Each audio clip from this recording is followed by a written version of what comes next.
Hey there, welcome to the Duke Chronicle pregame show. I'm Ryan Hoerger alongside Brian Mazur. We're going to get you set for Duke and Boston College. 3:30 p.m. kickoff on Saturday afternoon. It's homecoming weekend here in Durham. Before we get too far down the road previewing this matchup of 3-1 teams, let's take a bit of a look back. The Duke had a big weekend last weekend, upsetting then number 20 Georgia Tech on the road. Brian, at home, 34-20.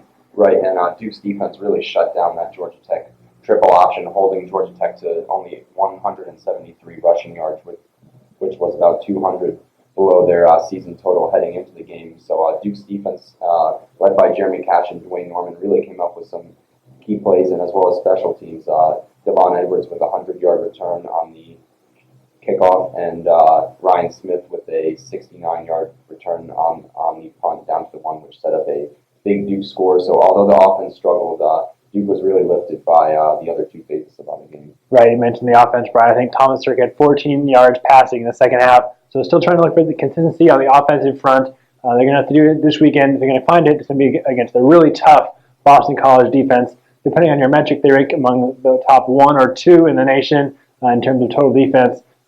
They have yet to allow 300 yards passing the ball total all season long. So, Brian, what stands out to you about this Eagle defense? Right, and on the Eagle defense, they have a great secondary, but up front they're led by one of the front runners for the ACC Defensive Player of the Year so far, in Harold Landry, defensive tackle out of Fayetteville, North Carolina, and he has 8 tackles for loss, 3 sacks, 2 forced fumbles, and 21 total tackles. So look for Landry to try to wreak havoc up front and shut down Duke's run game early. Right, and Duke's been running the ball a lot this year, a lot of short passes as well. So we're going to see how they if they try to mix things up at all against this really strong defensive front for the Eagles.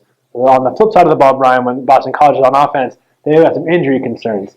Duke had an injured backfield in the preseason, like in the first couple weeks of the season. Boston College is dealing with it right now. What's the issue for them in the backfield? Yeah, for Boston College, running back Jon Hilliman is out for this game with a broken foot, and even beyond that, his backup Miles Willis is questionable heading into Saturday's game as well. So look for Tyler Rouse, who has 27 carries for 170 yards this season, to see some extended playing time, especially if Willis isn't able to go come game time.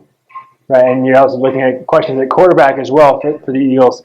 Quarterback Darius Wade has gone out, so we may see some redshirt freshman quarterback Troy Flutie under center this weekend. If that name Flutie in Boston College ring a bell, it's because Troy Flutie is the nephew of former Boston College star Doug Flutie. So we'll see if he has any magic in store for the Eagles on Saturday as well. So with that, Brian, the other big factor in this game could be the weather. Right, yeah, and right now the forecast calls for mid-60s, a 70% chance of rain, and the wind could play a huge factor as it's forecasted to blow at around 18 miles per hour. So Duke had to weather the storm last week, and they had some balls slip out on fumbles and on some extra points. But with the wind and all the rain, it could be a very miserable day for Duke and Boston College, and with 2 of the top defenses, it could definitely be a low-scoring affair. All right, so we'll have to see how it shapes out. Duke and Boston College, 3:30 p.m. Saturday afternoon at Wallace Wade Stadium for homecoming. For Brian Mazur, I'm Ryan Hoerger. We'll see you guys later.